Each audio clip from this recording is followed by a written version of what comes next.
ভাইরাসের নতুন ধরন ওমিক্রনের সংক্রমণের আশঙ্কায় সাতক্ষীরা আন্তর্জাতিক প্রবেশদ্বার ভোমরা ইমিগ্রেশন চেকপোস্টে স্বাস্থ্য সতর্কতা জোরদার করা হয়েছে। তবে উদ্বেগজনকভাবে ভারত থেকে আগত যাত্রী ও দায়িত্বশীল অনেকের মুখে মাস্ক দেখা যায়নি।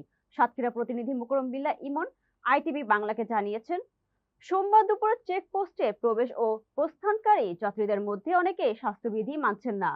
বিশেষ করে বেশিরভাগের মুখে মাস্ক নেই। অনেকে সামাজিক দূরত্ব বজায় না রেখেই সারিবদ্ধ হচ্ছেন। এমনকি দায়িত্বশীল অনেকে স্বাস্থ্যবিধি মানছেন না বলে প্রত্যক্ষদর্শীরা অভিযোগ করছেন। তবে ইমিগ্রেশন কর্তৃপক্ষ ও স্বাস্থ্য বিভাগ জানিয়েছেন, যাত্রীদের স্বাস্থ্য পরীক্ষা, তথ্য সংরক্ষণ এবং নজরদারি কার্যক্রম আরও জোরদার করা হয়েছে।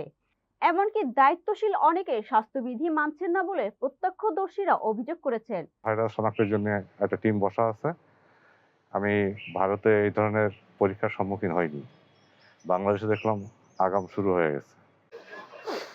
আমরা এই জায়গার স্থানীয় দোকানদাররা একটা জিনিস দেখে খুবই আনন্দিত যে ইন্ডিয়া থেকে যে যাত্রীগুলো আসছে তাদের জন্য আমাদের বাংলাদেশের বিজিপিরা হাত ধোয়ার ব্যবস্থা, পাশাপাশি তাদের হাতে মাস্ক তুলে দিচ্ছে। তবে ইমিগ্রেশন কর্তৃপক্ষ ও স্বাস্থ্য বিভাগ জানিয়েছেন, যাত্রীদের স্বাস্থ্য পরীক্ষা, তথ্য সংরক্ষণ এবং নজরদারি কার্যক্রম আরও জোরদার করা হয়েছে। ভোমরা ইমিগ্রেশন ভারপ্রাপ্ত কর্মকর্তা তুফান মণ্ডল বলেন, প্রতিদিন পাসপোর্টধারী যাত্রী আসা যাওয়া মিলিয়ে প্রায় ৩০০ জন থাকে। আমাদের এখানে মেডিকেল টিম সবসময় কাজ করে যাচ্ছে। স্বাস্থ্য সহকারী সদর আমরা এখানে বর্তমান তো 2024 সাল থেকে 20 আগস্ট এমপক্সের কার্যক্রম চলমান থাকে।